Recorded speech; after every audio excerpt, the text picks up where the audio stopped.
What if I told you that your smartphone, your electric car, and even your country's defense systems, all depend on a handful of obscure minerals you've probably never heard of? And what if I told you that one country, China, controls nearly all of them? This isn't some dystopian sci-fi scenario. This is real. It's happening right now. And it's shaking the foundations of the global economy. These minerals are called rare earth elements, and they are the building blocks of the 21st century. From high-performance magnets in wind turbines, to advanced guidance systems in military jets, to the very batteries that power the global push toward clean energy, rare earths are everywhere. But here's the catch: China dominates the rare earth supply chain, from mining to refining to export. And in 2025, it started to use this dominance as a geopolitical weapon. This is the story of the rare earth war, and how it could trigger the next global tech crisis, collapse key supply chains, and reshape the future of power on Earth. Stay with us. Because by the end of this video, you'll understand why the next world war might not be fought with bombs, but with minerals. What are rare earth elements? Let's start with the basics. Rare earth elements, or REs, are a group of 17 chemically similar metals, including names like neodymium, dysprosium, terbium, and yttrium. You won't find them in your kitchen, but they're inside almost every piece of modern technology. Neodymium and praseodymium are used in the permanent magnets that power electric vehicle motors and wind turbines. Dysprosium and terbium make those magnets heat-resistant and more efficient. Yttrium is used in lasers and advanced ceramic coatings. And lanthanum? It's essential for camera lenses and hybrid car batteries. In short, rare earths are indispensable. According to Grand View Research, the global rare earths market was valued at $3.95 billion in 2024, and is projected to reach over $6.2 billion by 2030, an annual growth rate of nearly 9%. Other projections are even higher. Emark Group forecasts the market will grow to $37 billion by 2033, with a staggering 12.8% annual increase too. Why the boom? Because demand is exploding, especially for electric vehicles and renewable energy infrastructure. In 2023 alone, 14.2 million EVs were sold globally. And the International Energy Agency projects that by 2030, we'll need 6 times more rare earths than we use today to meet green energy goals 3. But there's a major problem. While these minerals are essential, they're extremely difficult to process, and the supply chain is dangerously concentrated in one country. How China gained total control. Back in the 1980s and 90s, most Western countries, including the US, had active rare earth mines. But over time, these were shut down due to environmental concerns, high costs, and weak policy support. Meanwhile, China saw an opportunity, and seized it. In 1992, China's leader Deng Xiaoping famously declared, "The Middle East has oil. China has rare earths." And from that point on, China built a rare earth empire. By offering cheap labor, relaxed regulations, and massive state support, it flooded the global market with rare earths, driving Western competitors out of business. Today, the results are staggering. China controls about 70% of global rare earth ore production for. But even more importantly, it processes over 90% of the world's rare earths into usable products 5. It also holds over 40 million metric tons of reserves, around 36% of the global total 6. So even when other countries mine rare earths, like Australia or the United States, they often have to send the raw materials to China to be refined and manufactured. That means China owns the entire value chain, from extraction to refining to export. This monopoly isn't accidental. It's the result of deliberate state strategy. China has nationalized key producers, invested billions in refining technology, and recently, started banning the export of key processing tech, making it even harder for rivals to catch up. 7.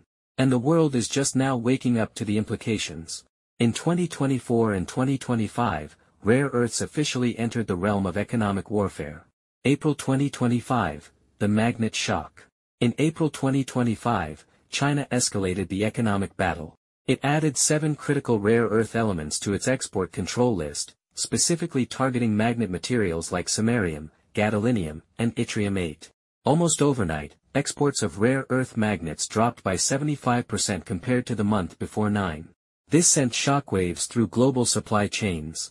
Automakers, especially EV manufacturers, panicked. Tech companies began issuing supply warnings. Even the U.S. Department of Defense started evaluating risks to national security. Why did China do this? Officially, Beijing called it a normal licensing adjustment.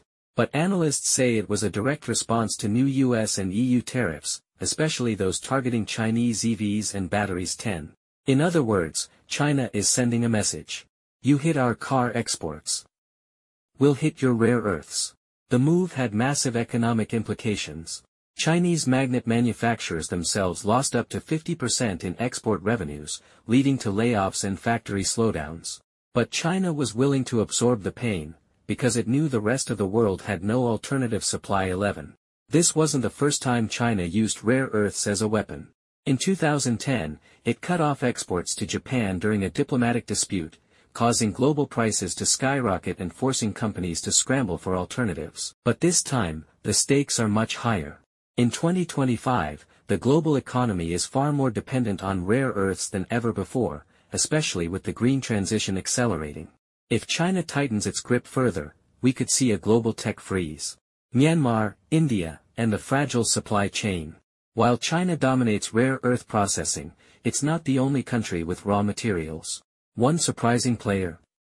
Myanmar, a Southeast Asian nation that, despite its size and turmoil, supplies nearly 50% of the world's heavy rare earths, especially dysprosium and terbium, which are crucial for making high-performance magnets. 1. But here's the problem, Myanmar is a war zone. In early 2025, the civil conflict in Kachin State, where many rare earth mines are located, escalated dramatically. Rebel groups seized major mining territories, forcing Chinese-linked mining operations to shut down or evacuate. 2. This was a massive blow to China's supply network. And so, Beijing acted fast. It offered diplomatic incentives and covert military support to local factions in exchange for restoring mining operations. This move underscored just how vital Myanmar is to China's rare earth war effort. But Myanmar is just one piece of the puzzle. Let's turn to India. In July 2025, Indian automaker Mahindra and parts manufacturer Uno Minda announced plans to launch domestic magnet production, aiming to reduce India's dependence on China for EV components. 3. India, which holds the fifth largest rare earth reserves in the world, is also expanding its state-owned mining firm IRL, with plans to stop exporting raw REEs and start processing them locally. 4. This marks a major shift. India wants to go from being a resource provider to a strategic player. And globally, it's not alone. As China weaponizes rare earth exports, countries like Vietnam, Brazil, Kazakhstan, and Australia are stepping up exploration and refining investments. But here's the truth, mining isn't the hard part. Processing is. And China still holds the keys. The West fights back. As the crisis deepens, Western nations are waking up. For years, the US and its allies ignored rare earth supply chains, assuming the market would take care of itself. But in 2025, that illusion has shattered. Let's start with the United States. In March 2025, the Department of Defense designated rare earths a national security priority. Why? Because advanced military equipment, especially the F-35 fighter jet, requires over 400 kilograms of rare earth materials. 5. Without REEs, the Pentagon's most powerful weapons could go silent. In response, the US is pushing forward on multiple fronts. Mining, MP Materials reopened its Mountain Pass mine in California and is expanding refining capacity. Manufacturing, a new $58.5 million federal grant under the 48C tax credit is helping MP build neodymium-praseodymium magnet plants in Texas. 6. Technology. Government labs are exploring recycling rare earths from used electronics and e-waste. Meanwhile, across the Atlantic, the European Union is taking its own measures. In April 2025, the EU Critical Raw Materials Act passed, mandating that 15% of rare earth demand be met by recycling by 2030. EU-funded companies like Penzana are building facilities in the UK capable of refining 5% of Europe's rare earth magnet demand. 7. France and Germany are also partnering with Canada and Australia to build non-Chinese supply chains. But here's the challenge, these efforts are still years away from full-scale impact. Building a rare earth refinery isn't like opening a bakery. It takes complex engineering, hazardous waste management, environmental licensing, and rare technical expertise. And as of mid-2025, China has banned the export of rare earth processing technology, making it nearly impossible for new entrants to catch up quickly. 8. So even though the West is pouring billions in to catch up, it faces an uncomfortable truth. China has a 30-year head start. The only path forward is a mix of innovation, alliances, and resilience. Market shock and global fallout. So how are markets responding? With a mix of panic and profit. Let's look at the numbers. As of July 2025, rare earth prices have surged across the board. Neodymium is up 57% year-over-year. Dysprosium has more than doubled since China's April restrictions. 9. Global supply is forecast to grow from 196,000 metric tons in 2025 to around 260,000 tons by 2030, a 5.8% CAGR. 10. But demand is rising much faster, driven by electric vehicles, wind power, and defense. This imbalance is creating serious pressure on global manufacturers. EV companies, especially in Europe and Japan, are delaying deliveries and scaling back production targets due to magnet shortages. Wind turbine producers are reporting contract backlogs, as large magnets become harder to source. And tech firms are beginning to warn investors, prepare for slower innovation. Let's talk winners. MP Materials, USA. Lynas Rare Earths, Australia. Arafura Resources, Australia. Iluka Resources, Australia. And Chinese giant Xinhe Resources. All have posted double-digit stock gains since April 2025, 11. Meanwhile, venture capital is flooding into RE recycling startups, especially in the US and EU. One exciting example. A startup in Germany is using AI and robotics to extract rare earths from e-waste, cutting dependence on fresh mining by up to 40%, 12. But not all trends are positive. Investors are also bracing for minerals-based inflation, a type of price shock that cascades through EV batteries, semiconductors, consumer electronics, and military procurement. In fact, analysts warn that if China's restrictions deepen or Myanmar's war expands, we could face the first supply chain-triggered global tech recession. And it wouldn't come from a market crash or a bank failure. It would come from a mineral bottleneck. What if China cuts the world off completely? Let's imagine the worst-case scenario. What if China, pushed by worsening trade wars or geopolitical conflict, completely bans all rare earth exports? Not just magnets. Not just specific elements. But a full embargo, overnight. Sounds extreme. It's not unprecedented. Remember, China already cut exports to Japan in 2010, triggering a global price shock. And in 2025, it's proven again that it's willing to use rare earths as a weapon. So what happens if China goes all in? Electric vehicle production collapses. Tesla, BYD, and Volkswagen could face catastrophic delays, especially for high-torque motors that rely on neodymium magnets. Defense systems stall. Fighter jets, missile guidance, and sonar equipment all require rare earths. The Pentagon would burn through its small reserves in months. Green energy projects halt. Wind turbine construction would freeze. The global push toward net zero emissions would face a brutal slowdown. Consumer electronics, phones, laptops, cameras, could see a new wave of inflation or even physical shortages. And this ripple effect wouldn't just hit the US or Europe. It would strike globally, because China supplies both the raw materials and the refined products. Even if Australia, Brazil, or the US have mines, they still rely on China's refining tech, which, as of 2025, cannot be legally exported under Chinese law. 1.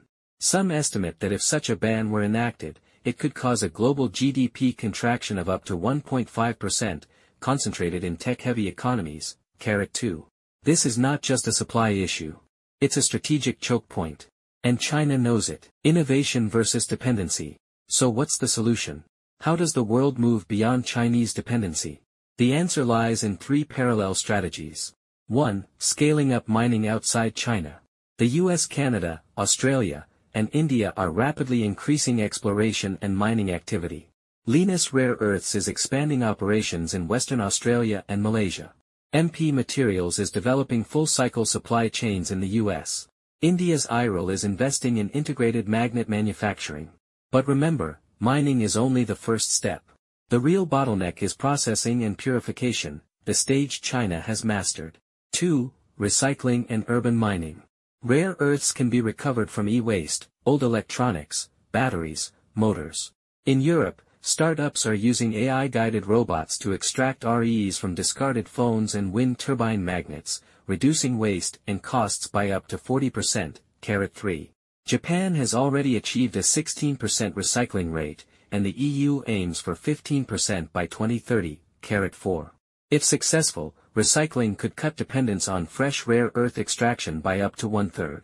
3. Developing substitutes. Researchers are working on new materials that can replace rare earths. One promising candidate, tetratenite, a synthetic metal that mimics the magnetic properties of neodymium without requiring rare earths. 5. Others are experimenting with ceramic-based materials and coil motor designs that reduce magnet use by over 50%. But these solutions aren't fully scalable yet. Mass adoption could take 5 to 10 years, and during that time, China's dominance will still cast a long shadow. Strategic reserves and the new geopolitical game. In the short term, countries are turning to an old-school tactic, stockpiling. The U.S. Department of Energy and Department of Defense are building up strategic rare earth reserves, similar to oil stockpiles. The EU is coordinating joint storage facilities among member states. Japan already holds a 6-month national supply of key REs. These reserves act as a buffer during short-term supply shocks. But they won't solve the long-term problem. Which is why we're seeing a shift toward alliances and bilateral deals. Canada and the EU signed a rare earth trade pact in 2024. The US and Australia have pledged to develop an integrated non-Chinese rare earth supply chain by 2027. India and Vietnam are forming a rare earth innovation hub to coordinate R&D. What we're witnessing is the geopolitical weaponization of minerals. Oil dominated the 20th century. Rare earths will shape the 21st.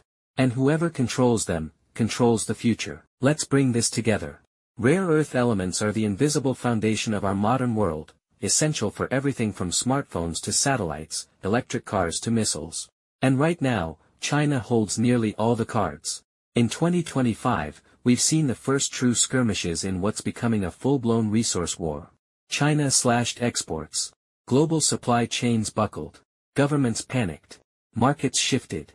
And as demand continues to rise, we're staring down the barrel of a new kind of Cold War, not fought with tanks or missiles, but with minerals and monopolies. But there's still hope.